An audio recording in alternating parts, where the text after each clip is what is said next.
नमस्कार, आप देख रहे हैं पंच न्यूज एनसीआर और मैं हूं आपके साथ मानवी ठाकुर। शुरुआत करते हैं आज की खास खबरों से। अधिक अपडेट्स के लिए बने रहिए पंच न्यूज एनसीआर के साथ। चैनल को लाइक, शेयर, सब्सक्राइब करें और बेल आइकन दबाना बिल्कुल ना भूलें। जोधपुर लोकसभा सीट से लगातार तीसरी बार भाजपा प्रत्याशी गजेंद्र सिंह शेखावत ने जीत हासिल कर ली है। उन्होंने इस सीट पर हैट्रिक लगाते हुए कांग्रेस प्रत्याशी करण सिंह उचियार्डा को 1,15,677 वोटों से मात दी है। हालांकि पिछली बार की तुलना में इस बार उनकी जीत में वोटों का काफी अंतर आ गया है।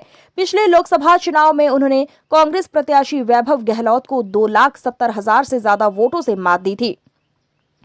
इससे पहले प्रथम बार चुनाव लड़ने पर शेखावत ने करीब 4,10,000 से अधिक मतों से विजय प्राप्त की थी, लेकिन इस बार वो करीब 1 लाख से अधिक वोटरों से ही जीत पाए। कई विधानसभा क्षेत्रों में तो करण सिंह उचियार्डा ने उनसे अधिक वोट प्राप्त किए हैं। भाजपा प्रत्याशी गजेंद्र सिंह शेखावत और कांग्रेस प्रत्याशी करण सिंह उचियार्डा में कांटे की टक्कर दिखाई दी। मतगणना के दौरान फलौदी, पोकरण, लोहावट और लूणी के साथ जोधपुर शहर विधानसभा क्षेत्रों में दोनों ही प्रत्याशियों की लीड लगातार ऊपर नीचे होती रही। शुरुआती मतगणना के राउंड में कांग्रेस लगातार रेस में बनी रही, लेकिन बाद में भाजपा के पास लीड आ गई, जो लगातार बढ़ती रही। यहां मतदाताओं ने एक बार फिर भाजपा पर ही विश्वास जताया है। यहां एक बार फिर जीत का सेहरा भाजपा प्रत्याशी गजेंद्र सिंह के सिर पर कार्यकर्ताओं ने नरेंद्र मोदी और पर सजाया है। शेखावत यहां से लगातार तीसरी बार जीते हैं। उन्हें कुल 7,30,056 वोट मिले हैं, जबकि उचियार्डा को 6,14,379 वोट मिले।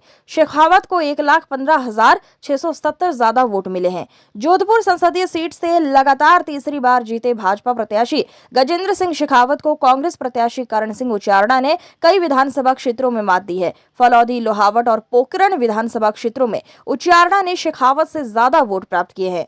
फलौदी विधानसभा क्षेत्र में करण सिंह उचियार्डा को कुल 70,833 वोट मिले, जबकि गजेंद्र सिंह शेखावत को यहां 75,259 वोट मिले। यहां पर उचियार्डा को शेखावत से 2,574 वोट ज्यादा मिले। इसी तरह लोहावट विधानसभा क्षेत्र में भी उचियार्डा ने शेखावत से 4,193 से ज्यादा वोट प्राप्त किए। उन्हें यहां 83,994 वोट मिले, जबकि शेखावत को 79,801 को वोट मिले। वहीं पोकरण विधानसभा क्षेत्र में भी उचियार्डा ने शेखावत से 544 ज्यादा मत प्राप्त किए हैं। यहां उन्हें 75,328 और शेखावत को 74,784 वोट मिले। इनके अलावा शेष पांचों विधानसभा क्षेत्रों में सरदारपुरा, जोधपुर शहर, लूणी, शेरगढ़ व सुरसागर में शेखावत ने लीड हासिल की है। केंद्रीय जल शक्ति मंत्री गजेंद्र सिंह शेखावत के जोधपुर में मजबूत बढ़त हासिल करते ही उनके प्रधान चुनाव कार्यालय में पार्टी कार्यकर्ता उमड़ना शुरू हो गए। बड़ी संख्या में एकत्र जोश से लबरेज कार्यकर्ताओं ने मोदी मोदी के नारे लगाते हुए जश्न मनाया। जीत की तस्वीर साफ होते ही गजेंद्र सिंह शेखावत के खेमे में उत्सव का माहौल देखा गया। यहां उन्हें जीत की बधाई देने वालों का तांता लग गया। महिला कार्यकर्ताओं ने भी उत्साहपूर्वक खुशियां मनाई। जीत की बधाई देने के लिए कई जनप्रतिनिधि भी मौके पर पहुंचे। इस दौरान गजेंद्र सिंह शेखावत की समर्थकों ने उन्हें कंधों पर उठाकर कर माल्यार्पण कर अभिनंदन किया। युवाओं ने सेल्फी खींचकर जीत की बधाइयां देनी शुरू कर दी। भारतीय जनता पार्टी जिस दिन जोधपुर लोकसभा क्षेत्र में चुनाव के मैदान में उतरे, कैंडिडेचर डिक्लेयर होने से बहुत पहले से जब भारतीय जनता पार्टी के कार्यकर्ताओं ने, जनप्रतिनिधियों ने विधानसभा के चुनाव में प्रचंड बहुमत के साथ सरकार बनने के ठीक बाद हमने लोकसभा चुनाव की तैयारियां शुरू की थी, तब से लेकर के भारतीय जनता पार्टी के कार्यकर्ताओं के परिश्रम, मोदी सरकार द्वारा किए गए कार्य और हम सब ने सामूहिक रूप से एक होकर के जिस तरह से चुनाव लड़ने की योजना बनाई थी, हम सब लोग विश्वास से लबरेज थे कि भारतीय जनता पार्टी विजयी होगी और हम बड़े बहुमत के, बड़े अंतर के साथ में भारतीय जनता पार्टी का कमल जोधपुर लोकसभा क्षेत्र से खिलाएंगे। जब मार्च के पहली दूसरी तारीख को पहली सूची में भारतीय जनता पार्टी के शीर्ष नेतृत्व श्रद्धेय प्रधानमंत्री नरेंद्र मोदी जी ने, सम्माननीय राष्ट्रीय अध्यक्ष आदरणीय जेपी नड्डा जी, आदरणीय गृह मंत्री अमित शाह जी, राजस्थान भारतीय जनता पार्टी के प्रदेश अध्यक्ष सम्माननीय के जोशी साहब, यशस्वी मुख्यमंत्री आदरणीय भजन लाल जी, इन सब ने चुनाव के फॉल्स नैरेटिव गढ़े गए, झूठे आरोप और दोषारोपण किए गए और साम दाम दंड भेद किसी भी तरह से हम चुनाव जीत जाएंगे, इस तरह के प्रयास किए गए। इस तरह की बातों को मीडिया के सामने, मीडिया के माध्यम से डिफरेंट वर्टिकल्स पे जाहिर किया गया, लेकिन उसके उपरांत भी जोधपुर भारतीय जनता पार्टी के कार्यकर्ता और पूरे लोकसभा क्षेत्र के भारतीय जनता पार्टी परिवार ने इस एकजुटता के साथ में काम किया। तमाम तरह की विपरीतताएं होते हुए भी भारतीय जनता पार्टी का कमल यहाँ खिला। एक बड़े अंतर के साथ में हम विजयी हुए।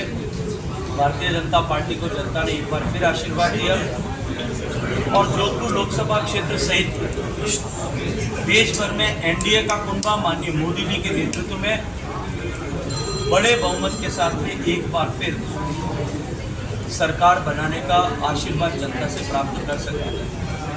मैं इसके लिए भारतीय जनता पार्टी जोधपुर के सब कार्यकर्ताओं का, इस पूरे लोकसभा क्षेत्र के सभी मतदाताओं का, सभी सम्मानीय जनप्रतिनिधियों का, पंचायती राज के जनप्रतिनिधियों का, स्थानीय निकाय के जनप्रतिनिधियों का, हमारे सारे विधायक साथियों का, भारतीय जनता पार्टी के सभी सीनियर लीडर्स का, आदरणीय जसवंत सिंह जी, आदरणीय डूडी जी, आदरणीय पंचारिया जी और इसके अतिरिक्त भी सभी सीनियर लीडर्स का मैं हृदयपूर्वक अभिनंदन करता हूँ, आभार ज्ञापित करता हूँ।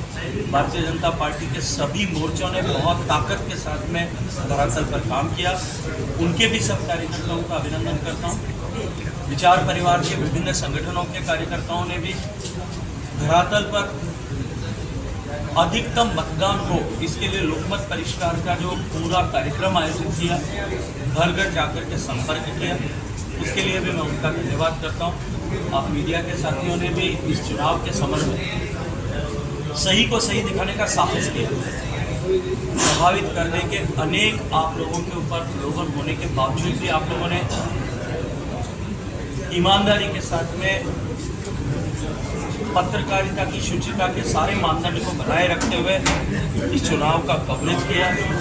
मैं आप सब साथियों का भी हृदयपूर्वक अभिनंदन करता हूं, आप सबका धन्यवाद करता हूं। जो हमारा संकल्प था कि हम भारतीय जनता पार्टी के लोग नरेंद्र मोदी जी के नेतृत्व में देश को विकसित बनाने के संकल्प के साथ में इस बार चुनाव के मैदान में है। जनता ने आशीर्वाद दिया है। आगामी 100 दिन हम इस प्रक्रिया को आगे बढ़ाते हुए देश की सरकार आगामी 100 दिन में जनता के अपेक्षा के अनुरूप काम करते हुए भारत को विकसित बनाने के संकल्प को सिद्ध कर सके, हम इसके लिए सब लोग जिम्मेदार।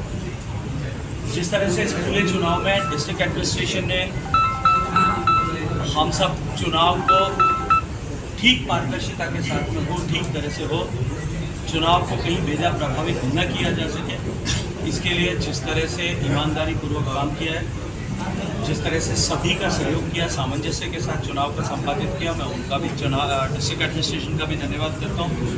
इस पूरे चुनाव के समर में जिस तरह से भारतीय जनता पार्टी की लीगल टीम ने काम किया आदरणीय नाथू सिंह के नेतृत्व में, उनका भी मैं बहुत सारा अभिनंदन करता हूँ। कुल मिलाकर भारतीय जनता पार्टी का कुनबा जिस तरह से एकजुट होकर के इस चुनाव के मैदान में था, नए कार्यकर्ता, पुराने भारतीय जनता पार्टी के जिले के पदाधिकारी और बहुत पुराने लोग जिस तरह से चुनाव में बाहर निकल कर ये निश्चित ही दिल को छू जाने वाला दृश्य था।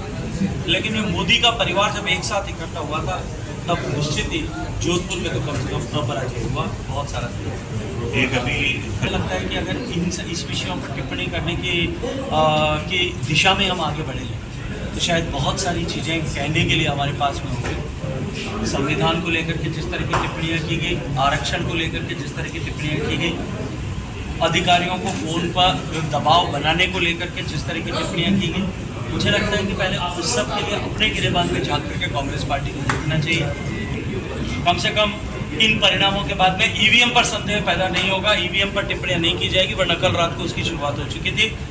थोड़ा सा फर्क रहा, अन्यथा अभी इस प्रेस कॉन्फ्रेंस में ईवीएम को दोषारोपण करते हुए शायद कई लोग दिखाई देते। लोगों के आंख पर बहुत बड़ा कोई पर्दा चढ़ा हुआ है। देश की जनता ने मोदी के परिवार को, एनडीए को संपूर्ण बहुमत दिया है। बहुमत के लिए जितनी आवश्यक सीटें होती है उससे लगभग जो है 28 सीटें 27 सीटें ज़्यादा दी है। इसलिए कहीं कोई इसमें संशय भी नहीं है, संदेह भी नहीं है। ऐसे लोगों के मन में संदेह होगा जिनके मन में कहीं